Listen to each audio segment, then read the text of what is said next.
Hello everyone and welcome to Brimwood Farm Post.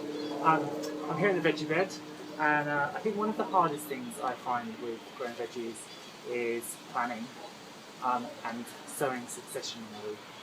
It's great in the spring when you're in that mindset to get your beds sown, get everything germinated, but then as the year goes on it's easy to forget, oh, I need to keep planting.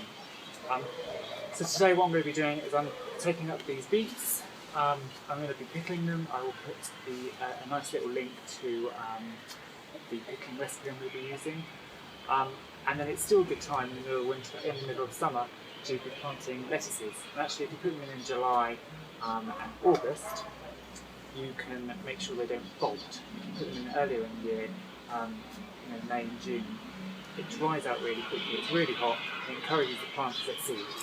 Whereas if you do it now, you'll get those harvests through till probably September, October, possibly November, and at that point in September you can also be planting some of your winter varieties so you can get your lettuces and your salads all around the year. So I'm going to be taking out these.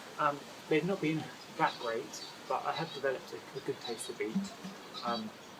I always thought they were really difficult veg to use, but actually I've been using them loads and they're absolutely fantastic. So we'll take those out and then we'll pop in some salad crops.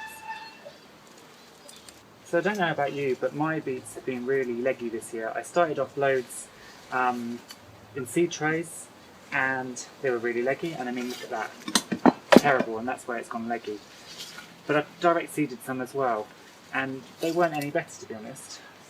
I don't know what the issue was, but I've got some fair fruit. Now the other thing I've realised, if you're like me, you have been pricking out your beetroot because each seed nodule normally contains several plants, and so you'll put one seed in a tray and then you'll get 3 or 4 and you'll prick them all out. Well, I was watching a Charles Dowding video the other day and he doesn't prick out at all, and he lets the mound of beets grow, so 3 or 4, and then he just twists them off as he needs them, and it works really well. So that's certainly something I'm going to try next year. I will, oh that's terrible. I will put the link to that video in the description so you can take a look yourself and maybe try it with me and we'll see how we go. There's some okay beets here. There's enough to pickle in a few jars. But the main thing is they need to come out so that I can, that's a waste, so that I can use this space for something else.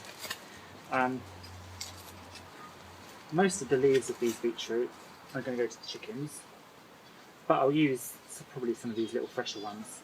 I'll just use them in some salads. So that's almost all the beets. That is not a lot of beets. I think next year I'll grow a lot more. That's probably my best one, to be honest. My best one, apart from the fact there's a blooming great hole in the middle. Which ones are these? So that's Manita, and the ones from this side were Red Ace. I don't know why the size discrepancy, but we'll find out next year. So I've quickly just dug it over. The nice thing about having a raised bed, actually there's something there, is that you don't get many weeds. So that's taken me all 2 minutes. Now you could sow after, you could water after, but I always water first. If you water after, you run the risk of moving the seeds around where you've just sown them. So if you water first and give it a good soak, then your seeds are going to stay in place.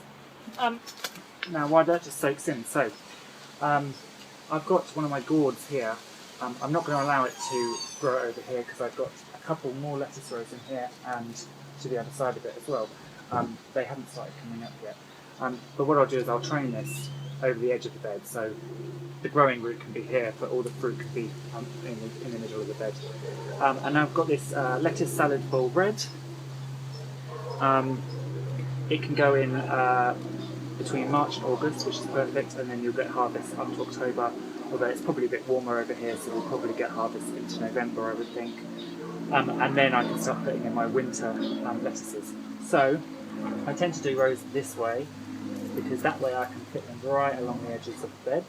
So I'm just going to put in a couple of rows today, and then I'll do some more in a couple of weeks. So I've got that succession. Got a nice little divot here which helps. So just put in a little. Now you can grow these in plug trays, and there's plug plants first and then put them in, but the ground is so warm at the moment you may as well direct sow, and then what you'll have to do afterwards is just prick out. I'll probably leave 6 inches between each lettuce.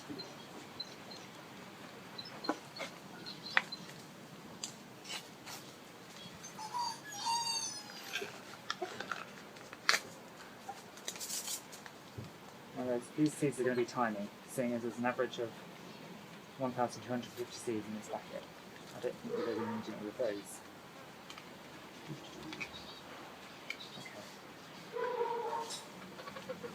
So they're fairly small seeds. I'll just dip them along.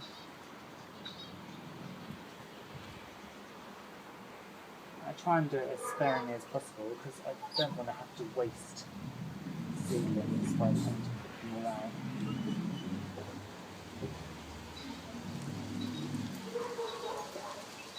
Right.